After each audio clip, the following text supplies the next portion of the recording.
Hey guys, my name is Scoby and welcome back to another video. In today's video, I'm going to be showing you how to stabilize shaky footage in Adobe Premiere Pro. You can see the footage on screen right now of both the shaky and non-shaky footage. I'm going to be showing you step by step how to recreate this effect. Let's jump right into this.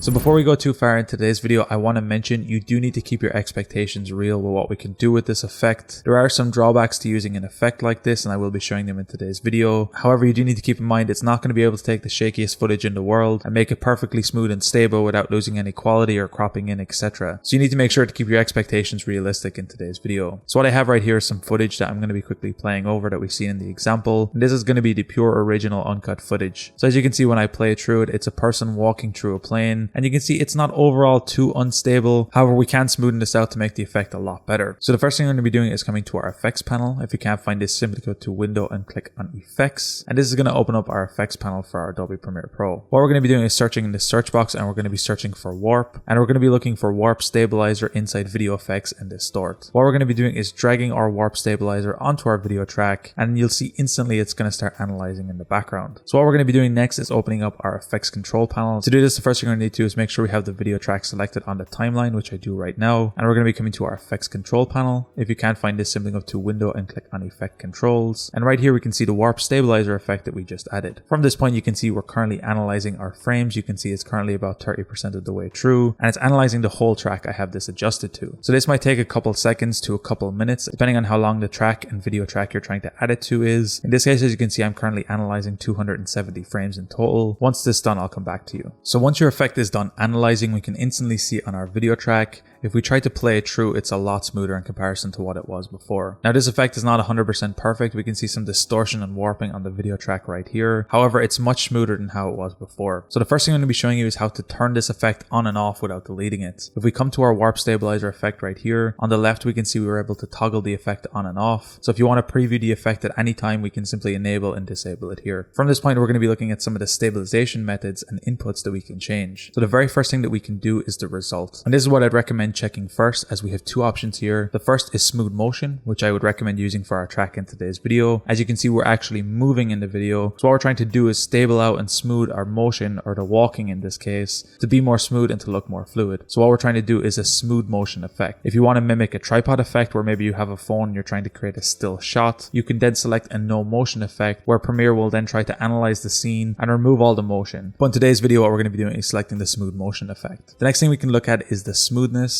And this is going to determine how aggressive Premiere Pro is going to try and make our effect smooth. So as you can see, when we play back our timeline, we have some warp and distortion here. To change this, what we can do is reduce some of the smoothness. I'm going to bring it down to 20%. And this will help reduce some of this kind of jarring effect. Sometimes you may have to increase it and do the opposite. This will depend on your video track and will require a little bit of experimentation. But if I play this back over, you can see it's much less dramatic and it's much smoother. There is still a little bit of it here, so it may require some further tweaking. The next thing we have is the method. In this case, we're going to be using subspace warp. In this case, this works fine for this footage. However, you can experiment with the different positions and the different effects, and you can see exactly how they look. This will depend heavily on your timeline. In this case, you can see the position does not do a lot in this case, but the subspace warp does a much more dramatic effect and smooths out everything a lot more. You can see everything is much more center and less shaky. The next thing we have is the preserve scale option. And this is something, again, I would recommend experimenting with. It can depend on your video track. By default, when you have smooth motion, this will be disabled. And what it'll allow Premiere Pro to do is to zoom in on your video track to try create the smoothest footage possible,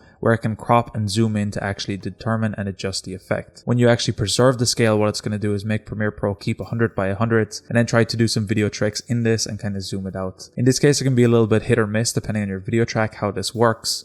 So this is something, again, I would recommend experimenting with. Then what we can do is have the borders, and here we can see the framing, where we can see stabilize only, stabilize and crop, stabilize, crop, and auto scale, and then stabilize and synthesize edges. In this case, if you choose stabilize and auto scale, it will automatically scale and fill into the border as it is right now. You can see everything is full to 100%. However, if I set this to stabilize only, as you can see, we lose some of the border around this where Premiere Pro tries to fill. If we play this back over, you can see exactly how this effect works.